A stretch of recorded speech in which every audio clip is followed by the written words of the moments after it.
E aí, pessoal, beleza?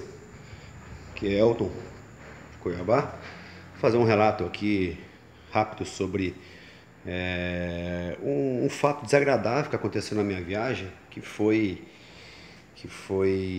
a quebra do suporte do bauleto. Olha aqui, o que aconteceu?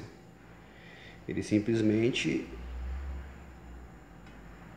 cedeu, né? Faltou pouca coisa aqui para para ceder, ó. Ele rachou aqui e faltou isso aqui para ele sair. E quase faz eu perder minha bagagem. E para completar, ainda arranhou minha rabeta, né? Desse lado, porque o suporte desceu, ele pegou na rabeta e arranhou também do outro lado, aqui ó.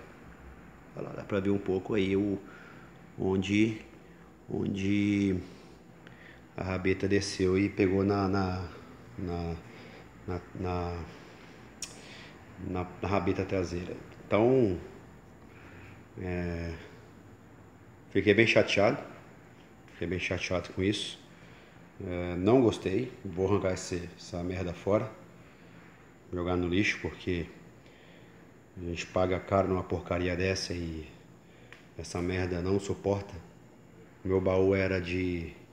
Era não, é de 56 litros, da Roncar, mas não entendi o porquê, não suportou, porque o que eu levei no meu bauleto foi 3 peças de camisetas para mim, 3 shorts e um sapatênis.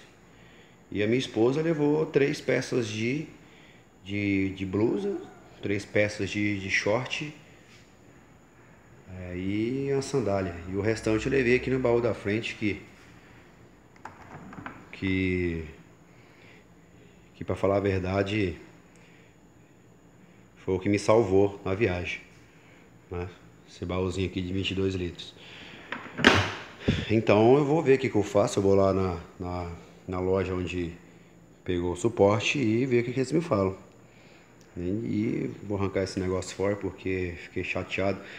Eu fiquei mais chateado, não foi nem com o suporte ter rachado, mas fiquei chateado por ter arranhado minha rabeta. Então fica aí para quem for colocar aí suporte aí da Roncar, tomar um certo cuidado, porque ou eu tive azar por isso ter quebrado, ou realmente o suporte é uma porcaria, porque pelo que eu levei ele rachar dessa forma, estrada boa, não entendi o porquê que rachou. Então fica aí o relato para quem for comprar suporte da Roncar, fazer pelo menos um reforço e tentar fazer um reforço aqui dentro, alguma coisa. Eu vou ver o que eu faço para trocar isso aqui e colocar um outro mais reforçado, ou vou pedir para fazer, porque isso aqui não dá. Beleza? Abraço.